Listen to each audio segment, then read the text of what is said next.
Chapter 9. A Bosom Friend.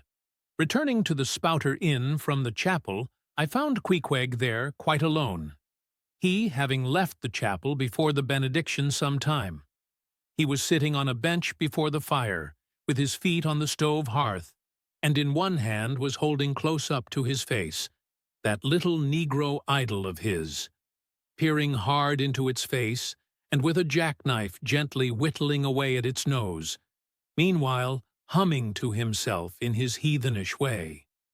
But being now interrupted, he put up the image, and pretty soon, going to the table, took up a large book there, and placing it on his lap, began counting the pages with deliberate regularity.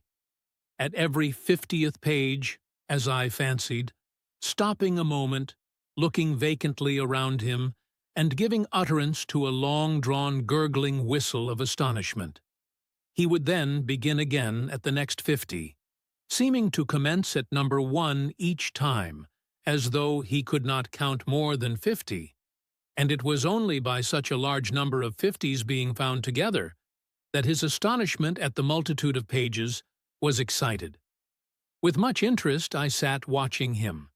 Savage though he was, and hideously marred about the face, at least to my taste, his countenance yet had a something in it which was by no means disagreeable. You cannot hide the soul. Through all his unearthly tattooings, I thought I saw the traces of a simple, honest heart, and in his large, deep eyes, fiery black and bold, there seemed tokens of a spirit that would dare 1,000 devils.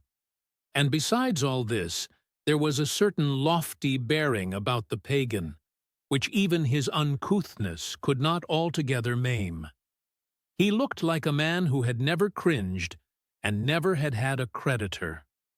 Whether it was, too, that his head being shaved, his forehead was drawn out in freer and brighter relief, and looked more expansive than it otherwise would, this I will not venture to decide.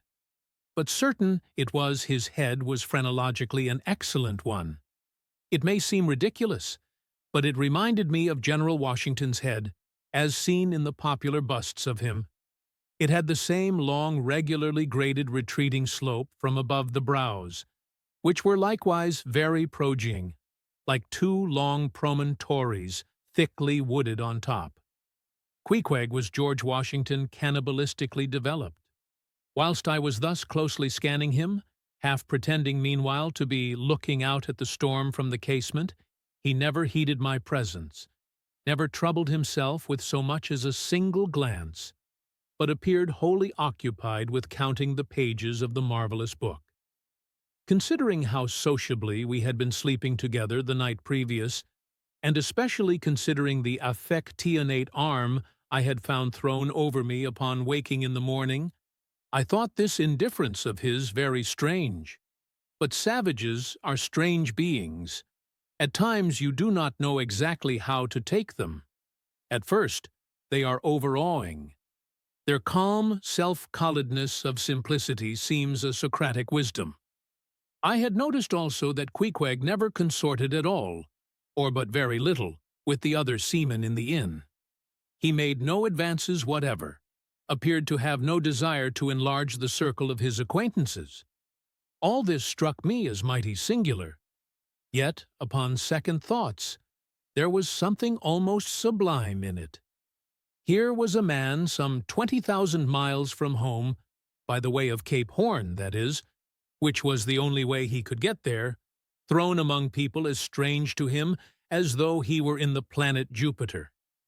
And yet he seemed entirely at his ease, preserving the utmost serenity, content with his own companionship, always equal to himself. Surely this was a touch of fine philosophy, though no doubt he had never heard there was such a thing as that. But, perhaps, to be true philosophers, we mortals should not be conscious of so living or so striving. So soon as I hear that such or such a man gives himself out for a philosopher, I conclude that, like the dyspeptic old woman, he must have broken his digester. As I sat there in that now lonely room, the fire burning low, in that mild stage when, after its first intensity has warmed the air, it then only glows to be looked at. The evening shades and phantoms gathering round the casements and peering in upon us, silent, solitary twain. The storm booming without in solemn swells.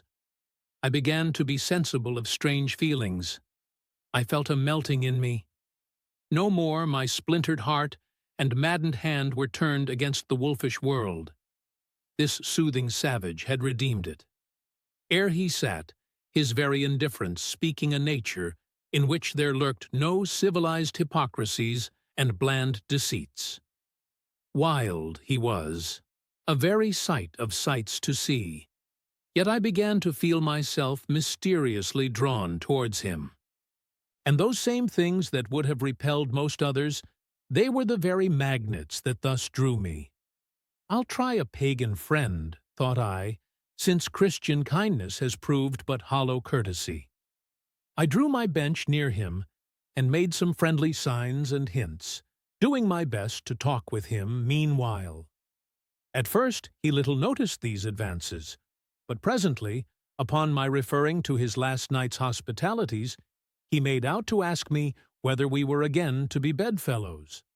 I told him yes, whereat I thought he looked pleased, perhaps a little complimented. We then turned over the book together, and I endeavored to explain to him the purpose of the printing and the meaning of the few pictures that were in it. Thus I soon engaged his interest, and from that we went to jabbering the best we could about the various outer sights to be seen in this famous town. Soon I proposed a social smoke, and producing his pouch and tomahawk, he quietly offered me a puff. And then we sat exchanging puffs from that wild pipe of his, and keeping it regularly passing between us. If there yet lurked any ice of indifference towards me in the pagan's breast, this pleasant, genial smoke we had soon thawed it out, and left us cronies. He seemed to take to me quite as naturally and unbiddenly as I to him, and when our smoke was over, he pressed his forehead against mine, clasped me round the waist, and said that henceforth we were married, meaning, in his country's phrase, that we were bosom friends. He would gladly die for me, if need should be. In a countryman, this sudden flame of friendship would have seemed far too premature, a thing to be much distrusted. But in this simple savage, those old rules would not apply. After supper, and another social chat and smoke, we went to our room together. He made me a present of his embalmed head, took out his enormous tobacco wallet, and groping under the tobacco, drew out some $30 in silver. Then spreading them on the table, and mechanically dividing them into 2 equal portions, pushed one of them towards me, and said it was mine. I was going to remonstrate, but he silenced me by pouring them into my trousers' pockets. I let them stay. He then went about his evening prayers, took out his idol, and removed the paper fireboard. By certain signs and symptoms, I thought he seemed anxious for me to join him, but well knowing what was to follow, I deliberated a moment whether, in case he invited me, I would comply or otherwise. I was a good Christian, born and bred in the bosom of the infallible Presbyterian Church. How then could I unite with this wild idolater in worshipping his piece of wood? But what is worship? Thought I. Do you suppose now, Ishmael, that the magnanimous God of heaven and earth, pagans and all included, can possibly be jealous of an insignificant bit of black wood? Impossible! But what is worship? To do the will of God. That is worship. And what is the will of God? To do to my fellow man what I would have my fellow man to do to me? That is the will of God. Now, Queequeg is my fellow man. And what do I wish that this Queequeg would do to me? Why, unite with me in my particular Presbyterian form of worship. Consequently, I must then unite with him in his. Ergo, I must turn idolater. So I kindled the shavings, helped prop up the innocent little idol, offered him burnt biscuit with Queequeg, salaamed before him twice or thrice, kissed his nose, and that done, we undressed and went to bed, at peace with our own consciences and all the world. But we did not go to sleep without some little chat. How it is, I know not, but there is no place like a bed for confidential disclosures between friends. Man and wife, they say. They're open the very bottom of their souls to each other. And some old couples often lie and chat over old times till nearly morning. Thus, then, in our heart's honeymoon, lay I and Queequeg, a cozy, loving pair.